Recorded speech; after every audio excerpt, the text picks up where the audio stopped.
வேளாண் பட்ஜெட் குறித்து தமிழக அனைத்து விவசாயிகள் ஒருங்கிணைப்பு குழு தலைவர் PR பாண்டியன் சத்தியம் தொலைக்காட்சிக்கு அளித்த சிறப்பு பேட்டியை தற்போது பார்க்கலாம். தமிழக சட்டப்பேரவையில் இன்று திமுக அரசு வேளாண்மைக்கான பட்ஜெட்டை தாக்கல் செய்துள்ளது. இந்த பட்ஜெட் குறித்த எதிர்பார்ப்புகள் மற்றும் பட்ஜெட் குறித்த வரவேற்புகள் குறித்து நம்மிடம் பேசுவதற்காக தமிழக அனைத்து விவசாயிகளின் சங்கங்களின் ஒருங்கிணைப்பு குழு தலைவர் திரு PR பாண்டியன் நம்மிடம் இணைந்துள்ளார். இந்த பட்ஜெட் குறித்து அவரிடமே கேட்டு தெரிந்து கொள்ளலாம். தற்போது இந்த பட்ஜெட் தாக்கல் செய்யப்பட்டுள்ள நிலையில் இந்த பட்ஜெட் குறித்து என்ன விதமான கருத்துக்கள் நம்ம விவசாயிகள் மத்தியில் நிலவி 5 ஆண்டு காலமாக பட்ஜெட் தாக்கல் செய்கிறார்கள் தமிழ்நாடு அரசு. ஆனால் நிலம் விவசாயிகளுக்கு சொந்தமில்லை என்று நில ஒருங்கிணைப்பு சட்டத்தை கொண்டு வந்து கார்ப்பரேட்டுகளிடம் அனுபவப்படுத்தியிருக்கிறார்கள். நீராதாரங்களை சீரமைக்கப் போகிறோம் என்று சொல்கிறார்கள். ஆனால் ஏரி, குளம், குட்டை, ஆறுகள் உள்ளிட்ட நீர்வழி பாதைகளை கார்ப்பரேட்டுகள் அனுமதித்துக் கொள்வதற்கு சட்டம் நிறைவேற்றியிருக்கிறார்கள். விலை உத்தரவாதப்படுத்தப் போகிறோம், நெல் உற்பத்தியை 2 லட்சம் மேம்படுத்தியிருக்கிறோம் என்று சொல்கிறார்கள். ஆனால் நெல் கொள்முதல் உத்தரவாதத்தை கைவிட்டு தனியாரை கொள்முதலில் அனுமதித்திருக்கிறார்கள்.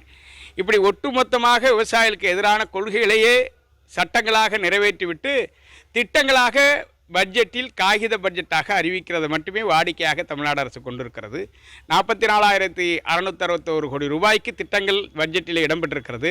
இந்த நிதியை எதிலிருந்து ஈடு செய்ய போகிறோம் என்பதை தெரிவிக்கவில்லை.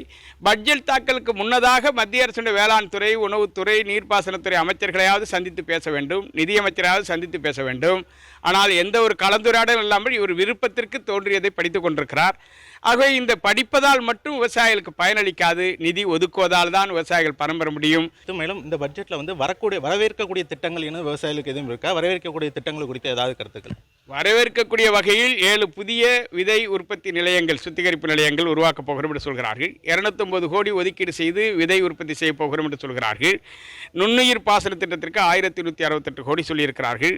5000 வேளாண் இயந்திரங்கள் வழங்கப் போகிறோம் என்று சொல்லியிருக்கிறார்கள். ஆனால் இதுவெல்லாம் 4-5 ஆண்டுகளாக படிக்கிறார்களே தவிர செயல்பாட்டு கொண்டு வரவில்லை. இந்த அறிவிப்புகளாவது அவர்கள் நிறைவேற்ற வேண்டும். சாகுபடி செய்கிற விவசாயிகளுக்கு இந்த அறிவிப்பால் எந்த பயனும் இல்லை என்பதை அமைச்சர் உணர மறுக்கிறார். இதுதான் வேடிக்கையானது. எனவே இந்த அறிவிப்புகள் விவசாயியால் உற்பத்தி செய்யப்படுவதை அவர் பட்டியலிட்டு படிக்கிறார். உற்பத்தி பெருக்கத்திற்கான அடிப்படை கட்டமைப்புகளை மேம்படுத்துவதற்கு நிதி ஒதுக்கீடு இல்லாமலேயே பட்ஜெட் என்கிற பெயராலே விவசாயிகளை ஏமாற்றி விடலாம் என்று நினைப்பது ஏமாற்றத்தை தான் ஆளுங்கட்சி அனுபவிக்குமே தவிர விவசாயிகள் அல்ல.